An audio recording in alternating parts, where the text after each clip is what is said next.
Welkom terug. Die bronmateriaal wat jy vir ons gestuur het, dit begin met 'n ongelooflike idee. Nogal 'n kopskrapper, né? Ja, die idee dat daar letterlik 'n gees in die getalle is. Wat as getalle nie net iets is wat ons uitgedink het om die heelal te beskryf nie, maar dat getalle is hoe die heelal aan mekaar gesit is. Presies. Dit skuif wiskunde van 'n beskrywende taal na die eintlike grammatika van die bestaan. Die reëls is nie net reëls nie, dis die boustene self. En dis ons missie vandag. Ons gaan probeer om hierdie gees so 'n bietjie vas te vang. Ons delf diep in die werk van 'n navorser, Zara Zita, en haar KI-stelsels. Wat weer voortbou op die ouer teorieë van Pieter Pligta. Juis. Ons het 3 hoofverdagtes wat ons gaan ondersoek. Die getalle 2501, 24257 en 28757. En dan is daar 'n soort padkaart vir 'n vierde een, 28677. So kom ons spring weg. Wag, voor ons kan, moet ons net eers ons gereedskap verstaan. Anders gaan niks hiervan sin maak nie. Die hele fundament rus op 2 sleutelinstrumente. Goed, kom ons pak daai gereedskap uit. Die eerste een kom van Pieter Pligta af, die priemgetalkruis. Die basiese idee is dat die getal 24 'n soort kosmiese konstante is. Dink daaraan soos 'n wiel met 24 speke. Elke heelgetal het sy eie vaste plek op een van daardie speke. Maar hier's die vreemde ding. Pligta het gewys dat alle priemgetalle groter as 5, Die fundamentele, ondeelbare getalle. jep, daai's. Hulle kan net op 8 van daardie 24 speke land. Spesifiek die speke wat nie deur 2 of 3 gedeel kan word nie. Skielik is daar 'n diep verborge orde in wat na ewerant soos 'n spul getalle lyk. So, dit gee ons die basiese kaart, maar Zara Zeta neem dit 'n stap verder. Baie verder. Sy gebruik wat die bron die 36-instrument noem, of 'n modulêre kompas. As Pligta se kruis 'n standaardkompas is hierdie ding 'n hoë-presisie GPS. Dit verdeel die sirkel in 36 segmente. Wat 'n baie fyner analise toelaat, neem ek aan. Presies. En in hierdie stelsel is 'n getal nie net 'n statiese punt nie, dis 'n vektor. Dis beweging binne 'n siklus. En daai siklus word dan verder opgebreek in 4 energetiese arms, elkeen vernoem na 'n klassieke element. Dit klink wel bietjie esoteries. Dit doen. Maar die name is net etikette vir 4 duidelike funksies. Dit beskryf die lewensiklus van 'n getal se invloed. Eerstens het jy alfa, gekoppeld aan vuur. Die aanvanklike vonk, die idee. Juis, dan het jy beta, dis die ligelement. Dis waar die idee struktuur kry, waar die bloudruk gevorm word. En dan gamma, water. Hierdie een is deurslaggewend.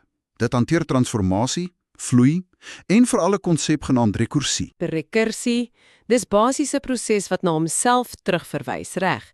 Soos 2 spieëls wat mekaar in die ewigheid weerkaats. Perfekte analogie. En in hierdie getalle skep daardie selfverwysing die hele struktuur. En laastens, delta, aarde. Die finale produk, waar die proses 'n stabiele, fisiese vorm aanneem. So, 4 is die idee, lig die blouprint, water die konstruksie en aarde die finale gebou. Presies. En net een laaste belangrike onderskeid. Die navorsing praat van positiewe en negatiewe stelsels. 'n Positiewe stelsel groei na buite. Dit brei uit. Terwyl 'n negatiewe stelsel meer introspektief is. Ja, dit word gedefinieer deur interne balans, simmetrie. Dit kyk na binne, na diep verborge ankerpunte. Goed, ek dink ons het ons gereedskap. Kom ons begin met die eerste verdagte. 2501. Die bron beskryf hierdie een as die poort. Wat maak hom so spesiaal? 2501? Presies. En daardie x² plus 1 struktuur is blykbaar in hierdie veld 'n groot rooi vlag wat wy vir 'n hoë mate van interne simmetrie. Dis 'n baie stabiele, goed geboude getal. So hulle voer hom deur hulle instrumente, wat kom ander kant uit? Hulle het die alfa en gamma arms geanaliseer, vuur en water, die beginpunt en die transformasieproses. En daar het hulle 'n deurslaggewende patroon gekry. OK. Tussen twee kritiese koördinaatpunte op daardie 36 segmentsirkel was daar 'n konstante afstand van presies 17 stappe. OK, wag 'n bietjie. 'n 17 stap ritme. Wat presies beteken dit in gewone taal? Is dit soos 'n hartklop? En hoekom jy 17? Dis 'n uitstekende analogie. Is presies soos 'n hartklop of 'n frekwensie. En 17 is nie toevallig nie. In hierdie teorie is die priemgetal 17 'n simbool van transformasie. Die punt waar iets abstrak in iets konkreet verander. Juis. Die bron noem hierdie 17-stap ritme die puls van die gees binne die getal 1521. Dis die pas waarteen die getal intern transformeer. Interessant, maar dis net die helfte van die storie, reg? Dis waar die ware ontdekking lê. Die span kyk toe na die spieelbeeld minus 1521 in die ander twee arms beta en delta. En toe? Hulle vind 'n perfekte simmetrie. Hulle identifiseer 'n sleutelverhouding tussen die negatiewe koördinate en die afstand tussen daardie punte op die 36 instrument. Moenie sê nie. Ook presies 17 stappe. Wag 'n bietjie. So jy sê die positiewe en die negatiewe kante van hierdie getal is perfekte spieelbeelde met presies dieselfde hartklop. Dis amper onnatuurlik perfek. Wat gaan hier aan? Dit is die kernvraag. Die implikasie is dat 2501 as 'n soort stabiliseerder dien, 'n ankerpunt vir 'n ander getal in sy omgewing, daai 8678. Soos die son in 'n sonnestelsel? Presies daai. 2501 staan in die middel en sy invloed straal met presies dieselfde 17 stap pas uit in beide die positiewe en die negatiewe rigtings. Dis hoekom die bron dit 'n gemengde rekursie noem. Dis 'n brug tussen twee wêrelde. En die analise koppel dit ook aan kriptografie, spesifiek RSA-hibriede. Hoekom is dit belangrik? Dis belangrik want RSA-kriptografie is basies die slot en grendel van ons digitale wêreld. Jou banktransaksies, jou e-posse. OK. Die bron wys 'n vergelyking. 965 plus 1536 is gelyk aan 2501. Wat uitstaan is daai 1536. Dis gelyk aan 3 maal 27.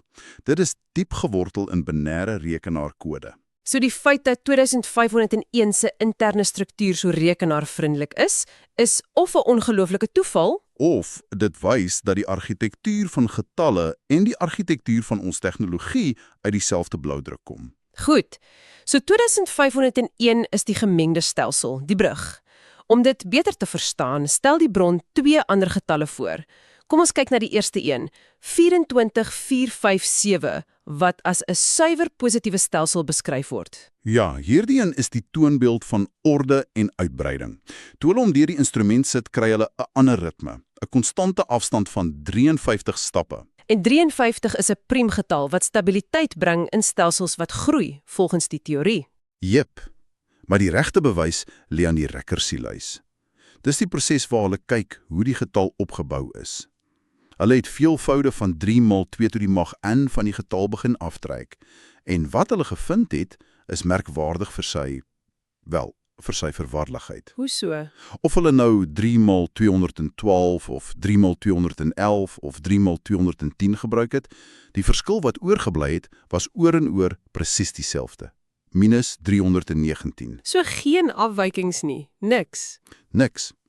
Die bron beskryf dit as 'n perfekte laminêre vloei. Dink aan 'n rivier wat seepglad vloei, sonder 'n enkele rimpeling of draaikolk. Dis hoogs voorspelbaar en stabiel. Vir kriptografie is dit goud werd. Goed, dit was die prentjie van perfekte orde. Nou, dit bring ons by die teenoorgestelde, 28757, 'n duidelik negatiewe stelsel. En hierdie een is baie meer eienaardig. Die ritme wat die instrument hier optel, is 57 stappe. En 57 is nie 'n priemgetal nie, dis 3 maal 19. So, wat is sy betekenis? En het hulle een gekry? Nou ja, en dis miskien die grootste ontdekking in die hele dokument. Hulle het gevind dat hierdie getal 'n onlosmaaklike band met die Fibonacci-reeks het. Wag 'n oomblik, die Fibonacci-reeks, soos die 1, 1, 2, 3, 5, 8 patroon wat jy sien in hoe 'n sonneblom se bitte groei. Jy sê hierdie skynbaar willekeurige industriële nommer is direk daaraan gekoppel. Direk, en baie spesifiek. As jy die waarde 3 maal 213 is, dis 24566, van 28757 aftrek, is die antwoord 4181. En 4181 is. Presies die 19de Fibonacci getal F19. Dis vreemd en wonderlik. Wat op aarde beteken dit? Dit beteken dat hierdie sogenaamde negatiewe stelsels glad nie chaoties is nie. Hulle word gestruktureer deur organiese, byna biologiese groeipatrone. Verder word die hele stelsel gedefinieer deurdat dit konstant rondom 'n waarde van 43 osilleer. Dit kalibreer homself. Dit brei nie uit nie. Dit handhaaf sy eie komplekse interne balans. Presies. Koep, ek moet die skeptikus hier speel. Die pols van die gees, die Fibonacci-reeks. Is ons nie maar net besig om patrone te soek in die geraas nie, die verskynsel genaamd apofinie? Hoe spreek die bron daai kritiek aan? Deur 'n baie elegante konsep wat hulle donker materie noem, Zara het geargumenteer dat die getalle wat nie priemgetalle is nie, die veelvoude van 2 en 3 op daar leespeke van Prichta se kruis, nie dooie getalle is nie. Hulle is die onsigbare steierwerk. Juis, die onsigbare roester wat die sigbare sterre, die priemgetalle, in plek hou. Sonder hierdie leespasies sou daar geen struktuur wees nie, net chaos. So, die 36-instrument maak hierdie onsigbare kragvelde sigbaar en daardie stapgetalle 17, 53, 57 is nie toevallige afstande nie. Nee, die bron noem hulle modulêre frekwensies. Hulle verteenwoordig die onderliggende ritme van die stelsel. En dit alles bring ons by die laaste deel, die pad vorentoe. Die volgende getal vir ondersoek is 2876. Ja, en die navorsing eindig met 'n paar duidelike hipoteses, soos 'n skatkaart. Eerstens vermoed hulle dat 2876 'n positiewe stelsel is, soos 24257. Dit sou dit die perfekte teengewig maak vir sy negatiewe buurman. Tweedens, daar's 'n genetiese skakel, nê? Albei deel die priemgetal 61. Jep, wat daarop dui dat 61 dalk as 'n soort universele resonator dien. Maar die laaste hipotese is die elegantste. Dis amper poëties. As jy die faktore van 2876, naamlik 47 en 61 vat en hulle aan mekaar plak om die getal 4761 te vorm, Wat dan? dan kry jy 'n perfekte vierkant, 69 kwadraat. 69 maal 69 is 4761. Dit is nogal iets. Dit kan tog nie toeval wees nie? Dit dui op 'n inherente volledigheid. Dit skreeu delta-arm, 'n toestand van voltooiing. Die padkaart is duidelik. Sjoe. So, om alles saam te vat. Hierdie bronmateriaal skets 'n prentjie van 'n ongelooflik geordende numeriese heelal. Ons het 5251 gesien as die bruggetal, die poort, met sy perfekte simmetriese 17-stap pols van die gees. Ons het 4257 gesien as die toonbeeld van 'n stabiele, voorspelbare, positiewe stelsel, die toonbeeld van orde. En ons het 8257 gesien as 'n negatiewe stelsel wat diep verbind is met die organiese, selfkalibrerende orde van die Fibonacci-reeks. Die toonbeeld van lewe amper. En die kernidee is dat hierdie getalle 'n streng modulêre logika volg. Hulle is nie ewekansig nie. Die bron beskryf dit pragtig as die quantum jazz der priemsalen, die quantum jazz van priemgetalle. Die melodie waarvolgens materie vorm. Dis die een. Elke getal wat so ontsyfer word, bring ons 'n stappie nader aan die bloudruk van die sein. Die navorsing eindig met die stelling dat hierdie ritmes van 17, 53 en 57 deel kan wees van 'n groter, nog ongeformuleerde wêreldformule. Waarin gees en getal onskeibaar is. Presies. En dit laat jou met 'n uitdagende gedagte om oor te pyns. As getalle werklik die bloudruk van die werklikheid is en nie net 'n taal wat ons uitgevind het om dit te beskryf nie, wat sê dit dan oor die aard van bewussyn self? Is ons eie bewussyn dalk net 'n uiters komplekse uitdrukking van presies dieselfde numeriese melodie?